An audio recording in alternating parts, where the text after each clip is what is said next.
நல்ல நிறைய அந்த சின்ன வெங்காயம் தெரியுது பாருங்க. அப்படியே பார்க்கும்போதே எனக்கு மவுத் வாட்டரிங்கா இருக்கு. எப்படா சாப்பிடுவோம்னு சொல்லிட்டு.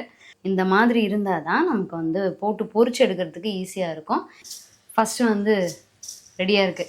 உங்களுக்கு அந்த சவுண்டே நல்லா இருக்கும். Hi friends. இன்னைக்கு ஒரு டின்னர் ஸ்பெஷல் தான் பார்க்க போறோம். ஸ்பெஷல் அப்படின்னா பயங்கரமா வெரைட்டி, ரொம்ப ஸ்பெஷலான டின்னர் அப்படிங்கிறது இல்ல. ஒரு சிம்பிளான அதே சமயத்துல கொஞ்சம் நல்லா டேஸ்டியா இருக்கக்கூடிய டின்னர் தான். ஸோ என்ன ரெடியாக எடுத்து வச்சுருக்கேன் அப்படின்னு பார்த்தீங்கன்னா, நார்மலாக நம்ம கடையில் பேக்கெட்டில் எல்லா இடங்களையும் கிடைக்கக்கூடிய அந்த சேவை. ஸோ வந்து மஷ்ரூம் சேவை பண்ணிக்கலாம். மஷ்ரூம் ஒரு 4 மஷ்ரூம் இருந்தது. ஸோ அதுக்கேற்ற மாதிரி நல்ல சின்ன வெங்காயம் நிறைய போட்டு கொஞ்சம் எண்ணெயில் நல்லா ஃப்ரை பண்ணி பண்ணோம் அப்படின்னா அந்த டேஸ்ட் வந்து சூப்பராக இருக்கும். அதனால் மஷ்ரூம் சேவையும், காலிஃப்ளவர் ஃப்ரை, அதுக்கப்புறம் ஒரு தோசை, பாசிப்பருப்பு சாம்பார். அதுதான் இன்றைக்கி வந்து டின்னர். கொஞ்சம் வெரைட்டியாகவும் இருக்கும், நல்ல ஃபில்லிங்காகவும் இருக்கும், நல்ல சாப்பிட்ட ஒரு திருப்தியும் கிடைக்கும். அதே மாதிரி பாசிப்பருப்பு சாம்பாருக்கு தேவையான அளவுக்கு தக்காளி, பெரிய வெங்காயம் மட்டும் எடுத்து வச்சுருக்கேன். மேக்ஸிமம் நம்ம வந்து ஒரு 45 மினிட்ஸ் அவ்வளோதான் ஆகும் இந்த செஞ்சு முடிக்கிறதுக்கு. இப்போ நம்ம ஃபஸ்ட்டு செய்ய வேண்டிய வேலை என்ன அப்படின்னு பார்த்தீங்கன்னா, தேவையான எல்லாத்தையும் நறுக்கி வச்சுக்கிறது. நறுக்கி வச்சு முடிச்சதுக்கப்புறமா நம்ம வந்து அடுப்புக்கிட்ட போகலாம். ஸோ சின்ன வெங்காயம் நறுக்கிறதுக்கு தான் நமக்கு டைம் ஆகும். ஏன் சின்ன வெங்காயம் எடுத்துக்கலாம், பெரிய வெங்காயத்தை யூஸ் பண்ணால் சீக்கிரம் வேலை முடியுமே அப்படின்னு இருக்கலாம். டேஸ்ட்டுக்கு வந்து நமக்கு சின்ன வெங்காயம் தான் பெஸ்ட்டாக இருக்கும். அது எல்லாத்துக்குமே தெரியும். அதனால் இது கொஞ்சம் டைம் எடுத்துக்கிட்டாலும் நம்ம சின்ன வெங்காயத்தை நல்லா பொடி பொடியாக நறுக்கி வச்சுக்கலாம். அதே மாதிரி மஷ்ரூமை நறுக்கி ஒரு பக்கம் ரெடியாக எடுத்து வச்சுக்கலாம். காலிஃப்ளவரை வந்து குட்டி குட்டி பீஸாக நம்ம பேன் பார்க்குற மாதிரி பார்த்துட்டு எடுத்து வச்சிட்டோம் அப்படின்னா அந்த புழு இருந்ததுன்னா ரெடியாக தெரியும். அதெல்லாம் ரெடி பண்ணிவிட்டு அப்புறம் என்ன பண்ணுறது அப்படிங்கிறத பார்க்கலாம். ஃப்ரெண்ட்ஸ், இப்போ நான் வந்து என்னென்னலாம் ரெடி பண்ணி வச்சுருக்கேன் அப்படின்னு காமிக்கிறேன். இப்போ காலிஃப்ளவர் வந்து டோட்டலாக அப்படியே சின்ன சின்ன பீஸாக நம்ம காலிஃப்ளவர் வாங்கும்போதே இந்த மாதிரி தண்டு தனியாக நமக்கு வந்து பிக்கிறதுக்கு வரும். 2 டைப் ஆஃப் காலிஃப்ளவர் இருக்கும். ஒன்று வந்து தண்டோடையே சேர்த்து இருக்கும், இன்னொன்று வந்து இந்த மாதிரி நீங்கள் செப்பரேட்டாக பிரிச்சுக்கிற மாதிரி இருக்கும். ஸோ அந்த மாதிரி காலிஃப்ளவராக கிடச்சிது அப்படின்னா நமக்கு போட்டு பொரிச்சு எடுக்கிறதுக்கு ஈஸியாக இருக்கும். ஸோ இந்த மாதிரி தண்ணியில் போட்டு அலசி எடுத்துகிட்டு கொதி தண்ணியில் ஒரு ஆஃப் பண்ணிவிட்டு, கொதிக்கிற மஞ்சள் பொடியும் உப்பும் போட்ட தண்ணியில் ஆஃப் பண்ணிவிட்டு ஒரு 1 மினிட் போட்டு எடுத்தோம் அப்படின்னா கரெக்டாக இருக்கும். ரொம்ப வேக விட்டோம் அப்படின்னா பொரிக்கிறதுக்கு நல்லா இருக்காது. ஸோ அந்த மாதிரி இதை ரெடி பண்ணி எடுத்து வச்சுக்கலாம். எல்லா சின்ன வெங்காயத்தையும் நல்லா நீட்டாக தோல் உரித்து ரெடியாக எடுத்து வச்சுட்டேன். இனி நறுக்குனா மட்டும் போதும். இப்போ பாசிப்பருப்பு சாம்பாருக்கு பெரிய வெங்காயத்தை நல்லா பொடியாக நறுக்கியிருக்கேன். ஒரு நல்ல நாட்டு தக்காளி, நல்ல பழுத்த தக்காளியை குட்டி குட்டி பீஸாக நறுக்கி வச்சுருக்கேன். மஷ்ரூமை வந்து ஒரு 4 மஷ்ரூம் தான் இருந்தது, அதை வந்து நல்லா பீஸாக நறுக்கி எடுத்து வச்சுருக்கேன். இப்போ என்ன பண்ணிடலாம் அப்படின்னா, ஒரு குக்கரில் சாம்பாருக்கு ரெடி பண்ணிக்கலாம். ஏன்னா சாம்பார்லாம் முன்னாடியே வச்சு எடுத்து வச்சிடலாம், நம்ம செஞ்சு வச்சிடலாம். ஒரு கொஞ்சம் வெரைட்டி செய்யும்பொழுது எல்லாமே கொதிக்க கொதிக்க இருக்கும், சூடாக இருக்கும் அப்படின்னு நம்ம சொல்ல முடியாது. ஒரு சிலது கொதிக்க ஃபைனலாக இருக்கும், ஒரு சிலது கொஞ்சம் ஆறிதான் இருக்கும். அதுவும் இப்போ சம்மருங்கிறதுனால அவ்வளோ சீக்கிரத்தில் ஆறிடாது, ஒன்றும் பிரச்சனை இல்லை. ஸோ இப்போ வந்து ஒரு 2-3 டீஸ்பூன் அளவுக்கு எண்ணெய் விட்டுருக்கேன். அதில் கடுகு வெடிக்க விட்டுருக்கேன். கடுகு வெடிக்க விட்டதுக்கப்புறமா நல்லாவே ஒரு டீஸ்பூன் அளவுக்கு ஜீரகம், கசூரி மேத்தி, பெருங்காயம், வரமிளகாலாம் போட்டு தாளித்து நம்ம வெங்காயம் தக்காளியை தாளிச்சிக்கலாம். இந்த சைடு பார்த்தீங்க அப்படின்னா இப்போ தான் தண்ணி ஒன்றும் பண்ணல, தண்ணியை ரெடியாக எடுத்து வச்சுருக்கேன். உப்பு மஞ்சள் பொடி போட்டு கொதிக்க வச்சு ஆஃப் பண்ணிடுவோம். அதில் வந்து காலிஃப்ளவரை போட்டுக்கலாம். இன்னொரு வானலியில் இங்கே மஷ்ரூமை வந்து வதக்கிக்கலாம். அந்த மஷ்ரூம் வதங்கிறதுக்குள்ளே நம்ம இந்த சின்ன வெங்காயத்தை பொடி பொடியாக நறுக்கி ரெடியாக எடுத்து வச்சுருவோம். உப்பு மஞ்சள் பொடி போட்டு தண்ணி கொதிச்சுட்ருக்கு. இந்த ஸ்டேஜில் வந்து இதை ஆஃப் பண்ணிடலாம். ஆஃப் பண்ணிவிட்டு நறுக்கி வச்சுருக்க கூடிய அந்த காலிஃப்ளவர் வாஷ் பண்ணி வச்சுருக்கோம் இல்லையா, அதை இதில் போட்டு ஒரே 1 நிமிஷம் அதை எடுத்து நம்ம வந்து வடிய விட்டுருவோம். இல்லாட்டி வெந்துடும். நான் சொன்ன மாதிரி நமக்கு வந்து ஃப்ரை கரெக்டாக வராது. ஸோ அவ்வளோதான். இது வந்து ஒரு நிமிஷத்துக்கும் கம்மியாக கூட நம்ம என்ன பண்ணிக்கலாம் அப்படின்னா ரெடி பண்ணிக்கலாம். மஷ்ரூமை வந்து வதக்கி வச்சாச்சு, நெய்யில் வதக்கி வச்சுருக்கேன். இது வந்து நம்மளுடைய பாசிப்பருப்பு சாம்பாருக்கு தண்ணி விட்டு தேவையான அளவுக்கு மஞ்சள் பொடி போட்டு இப்போ பாசிப்பருப்பு போட்டாச்சு. உப்பு வந்து வெந்ததுக்கப்புறமா நம்ம குக்கர் ஆஃப் பண்ணதுக்கப்புறமா சேர்த்துக்கலாம். ஃப்ரெண்ட்ஸ், இப்போ பார்த்தீங்கன்னா இந்த சின்ன வெங்காயத்தை நல்லாவே பொடி பொடிக்க நறுக்கி வச்சாச்சு. ஒரே ஒரு பச்சை மிளகா காரத்துக்கு ரெடியாக எடுத்து வச்சுருக்கேன். இப்போ இங்கே வானலியில் அந்த மஷ்ரூம் வதக்கியிருந்தேன் இல்லையா, அந்த வானலியில் ஒரு 4-5 டீஸ்பூன் இல்லை ஒரு 6-7 டீஸ்பூனே இருக்கும் நார்மல் ரீஃபைண்ட் ஆயில் விட்டுருக்கேன். அதில் வந்து ஒரு 1/2 டீஸ்பூன் சோம்பு, 1/2 டீஸ்பூன் ஜீரகம், ஒரு 1/4 டீஸ்பூன் அளவுக்கு கசூரி மேத்தி.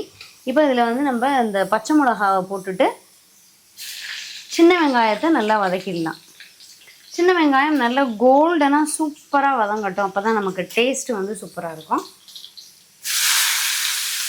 அப்படியே வதங்கி சுருங்கிடும், அது அளவு கொஞ்சம் கம்மியாகிடும். அது நல்லா வதங்கி முடிச்சதுக்கப்புறமா வதக்கி வச்சுருக்கக்கூடிய மஷ்ரூம் ஆட் பண்ணிக்கலாம்.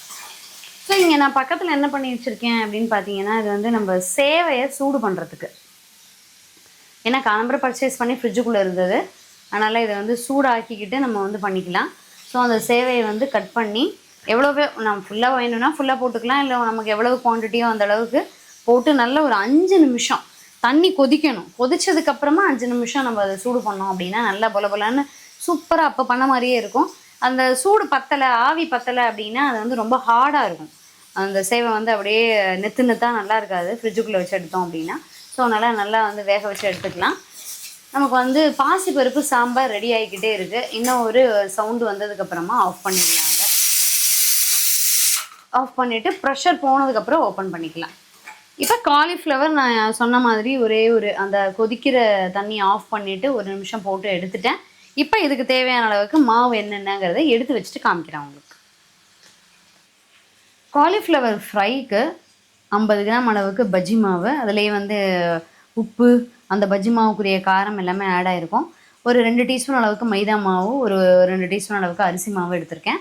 ஒரு டீஸ்பூன் அளவுக்கு காஷ்மீரி சில்லி, இந்த மாவுக்கும் இந்த சில்லி பவுடருக்கும் தேவையான அளவுக்கு உப்பு, ஒரு 1/4 டீஸ்பூன் அளவுக்கு கசூரி மேத்தி, காஞ்ச வெந்தய இலை எல்லாமே இருக்குது. இது எல்லாத்தையும் நல்லா ட்ரையாக மிக்ஸ் பண்ணிவிட்டு ரொம்ப கெட்டியாக, அதாவது பஜ்ஜி மாவை விட கெட்டியாக வந்து நம்ம பிசைஞ்சுக்கணும்.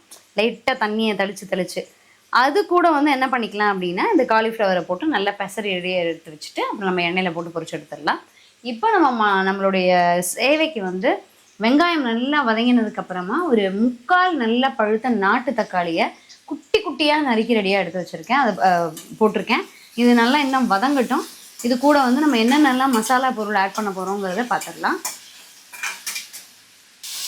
நான் சொன்ன மாதிரி வெங்காயம் தக்காளி எல்லாம் நல்லா வதங்கிடுச்சு. வெங்காயத்தோட அளவு நம்ம இருந்ததுக்கு கொஞ்சம் சுருங்கிடுச்சு.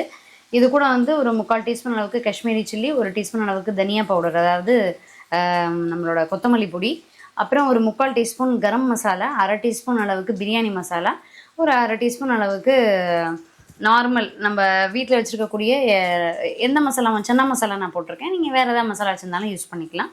அப்புறம் ஒரு 1/4 டீஸ்பூன் அளவுக்கு மஞ்சள் பொடி, எல்லாத்தையும் இதில் போட்டுடலாம். போட்டுட்டு மிக்ஸ் பண்ணிவிட்டு நம்ம வதக்கி வச்சுருக்கோம் இல்லையா மஷ்ரூம், அதையும் வந்து ஆட் பண்ணிடலாம். நான் மஷ்ரூம் வந்து ரொம்ப கம்மியாக தான் சேர்த்துருக்கேன். அது கொஞ்சம் கம்மியாக இருந்தால் தான் இந்த டிஷ் கொஞ்சம் நல்லாயிருக்கும். ஸோ நல்லா வதக்கிட்டு இதை நம்ம போட்ட பொடிகளுடைய பச்சை வாசனை போனதுக்கப்புறமா நம்ம வந்து சூடு பண்ணியிருக்கோம் இல்லையா சேவை, அது எப்படி இருக்குன்னு நான் உங்களுக்கு காமிக்கிறேன். இப்போ ஸோ அப்படியே ஃப்ரெஷ்ஷாக பண்ண மாதிரி இருக்கும். இந்த அளவுக்கு வந்து நம்ம சூடு பண்ணணும் ஒரு 5 மினிட்ஸ்க்காவது. அதை வந்து ஆட் பண்ணி நம்ம வந்து மிக்ஸ் பண்ணிக்கலாம். சாம்பாரும் வந்து ப்ரெஷர் போயிடுச்சு. ஸோ தேவையான அளவுக்கு இருக்கும். இது கூட இன்னும் கொஞ்சம் தண்ணி விட்டு நல்லா உப்பு போட்டு கலக்கி ரெடி பண்ணி வச்சுக்குவோம். ஸோ சேவையை வந்து நம்ம கலரியாச்சு. நல்லா நிறைய அந்த சின்ன வெங்காயம் தெரியுது பாருங்கள், அப்படியே பார்க்கும்போதே எனக்கு மவுத் வாட்டரிங்காக இருக்குது, எப்படா சாப்பிடுவோன்னு சொல்லிட்டு. ஸோ சேவை ரெடி ஆகிடுச்சு. அதை அப்படியே க்ளோஸ் பண்ணி ரெடியாக எடுத்து வச்சுருவோம். இப்போ நான் வந்து காலிஃப்ளவர் பொரிக்கிறதுக்காக எண்ணெய் வச்சுருக்கேன். இப்போ நான் அந்த மாவு எல்லாத்தையும் ஒன்றா கலக்கிட்டு உங்களுக்கு எவ்வளோ தண்ணி விட்டுருக்கேன்னு பாருங்கள். இப்படி தான் இருக்கணும். அது இந்த மாதிரி இருந்தால் தான் நமக்கு வந்து போட்டு பொரிச்சு எடுக்கிறதுக்கு ஈஸியாக இருக்கும். எல்லா பக்கமும் பெசறதுக்கும் ஈஸியாக இருக்கும். ட்ரையாக போட்டாலும் பொரிக்கிறது சிரமம். ரொம்ப நீர்க்க இருந்தால் பஜ்ஜி மாதிரி ஆகிடும். நீங்கள் பஜ்ஜி மாதிரி போட்டு டோப்பா மாதிரி கழண்டு வந்துடும். ஸோ இந்த மாதிரி இருந்தால் தான் நமக்கு வந்து ஈஸி. ஸோ இப்போ காலிஃப்ளவரை எல்லா காலிஃப்ளவர்லேயும் இந்த மசாலா வந்து படுற மாதிரி நல்லா பரட்டிக்கலாம். பரட்டி எண்ணெய் காஞ்சோடனே நல்லா கிறிஸ்பியாக பொரிச்சு எடுத்துடலாம். எண்ணெய் காஞ்சதுக்கப்புறம் வந்து நம்ம மீடியம் ஃப்ளேமில் சிம்மில் அப்படி மாற்றி மாற்றி வச்சு தான் செய்யணும். ஏன் அப்படின்னா உங்களுக்கு வந்து வெளியில் விட டக்குன்னு கரிஞ்சு போன மாதிரி இருக்கும், உள்ளெல்லாம் வேகாத மாதிரி இருக்கும் அதுக்கப்புறம். ஸோ அதனால் எண்ணெய் காஞ்சதுக்கப்புறமா கொஞ்சம் சிம்மில் வச்சு இதை பொரிச்சு எடுத்துடலாம். இப்போ நம்ம சாம்பார் வந்து ரெடி ஆகிடுச்சு. நான் தேவையான அளவுக்கு உப்பு சேர்த்து கொஞ்சம் எவ்வளவு நமக்கு நீர்க்க வேணுமோ அந்த அளவுக்கு பண்ணியிருக்கேன். உங்களுக்கு திக்காக வேணும்னா திக்காக வச்சுக்கலாம், நீர்க்க வேணும்னா நீர்க்க பண்ணிக்கலாம். காலிஃப்ளவர் 2வது ஈடு பொரிஞ்சிட்ருக்கு. இங்கே பார்த்தீங்க அப்படின்னா ஃபஸ்ட்டு வந்து ரெடியாக இருக்குது. உங்களுக்கு அந்த சவுண்டே நல்லாயிருக்கும். இப்போ தோசை கல் போட்டாச்சு. தோசையை வந்து வாக்க ஆரம்பிச்சிடலாம். குண்டு தோசையா, கிறிஸ்பி தோசையா, எல்லாமே நம்மளுடைய வீட்டு டேஸ்ட்டை பொறுத்து. ஸோ வந்து கொஞ்சம் நார்மலாக கொஞ்சம் மெல்லிஸாக போட்டுக்கிட்டால் நல்லாயிருக்கும் எங்கள் வீட்டை பொறுத்த வரைக்கும். திடீர்னு வந்து ஃபுல்லாக ஊத்தப்ப மாதிரி கேட்பாங்க, திடீர்னு வந்து உள்ளியாக கேட்பாங்க. நாங்கள் மீடியமாக போட்டுக்கலாம். இதே வாத்து வச்சிட்டோம் அப்படின்னா அதை பொரிச்சு எடுக்கவும் சாப்பிடவும் நமக்கு கரெக்டாக இருக்கும். ஸோ 2வது இடு காலிஃப்ளவரும் எடுத்தாச்சு. டோட்டலாக நம்ம சமையலே முடிஞ்சுது. ஸோ நம்ம வந்து தோசை, மஷ்ரூம் போட்டு சேவை, காலிஃப்ளவர் ஃப்ரை, பாசிப்பருப்பு சாம்பார். ஸோ இதுதான் நம்மளுடைய சமையல் இன்னைக்கு. இப்போ வந்து நம்ம சர்வ் பண்ணிவிட்டு ஒரு தட்டில் எல்லாத்தையும் போட்டுட்டு பார்க்கலாம். ஃப்ரெண்ட்ஸ், சூப்பராக சர்வ் பண்ணியாச்சு. நல்ல மொறு தோசை, மஷ்ரூம் சேவை, ரெண்டுக்கும் பெஸ்ட்டு காம்பினேஷனாக இருக்கக்கூடிய பாசிப்பருப்பு சாம்பார், 2 பேருக்குமே அதாவது 2 டிஷ்ஷுக்குமே ரொம்ப சூப்பராக இருக்கக்கூடிய ஆல் டைம் ஃபேவரட்டான காலிஃப்ளவர் ஃப்ரை. ஸோ இது செய்யறதுக்கு வந்து நம்ம கொஞ்சம் டைம் தான் ஆகும். ரொம்ப வந்து நம்ம ஹோட்டல் போய் சாப்பிட்ட மாதிரி ஒரு ஃபீலிங்கும் இருக்கும். ஜாலியாக என்ஜாய் பண்ணி சாப்பிட்லாம். என்ன கொஞ்சம் நமக்கு இந்த சம்மரில் கொஞ்சம் செய்கிறது கஷ்டம் தான். பட் செஞ்சிட்டோம் அப்படின்னா நிறைய டைம் ஸ்பெண்ட் பண்ணி ரிலாக்ஸ்டாக ஃபேமிலியோட சாப்பிட்றது ரொம்ப ஹாப்பியாக இருக்கும். நீங்களும் இந்த மெனுவை ட்ரை பண்ணி பாருங்கள். ட்ரை பண்ணி பார்த்துட்டு எப்படி இருந்ததுன்னு சொல்லுங்கள். இன்னும் ஒரு நல்ல அருமையான வீடியோவில் சந்திக்கலாம். தேங்க்யூ.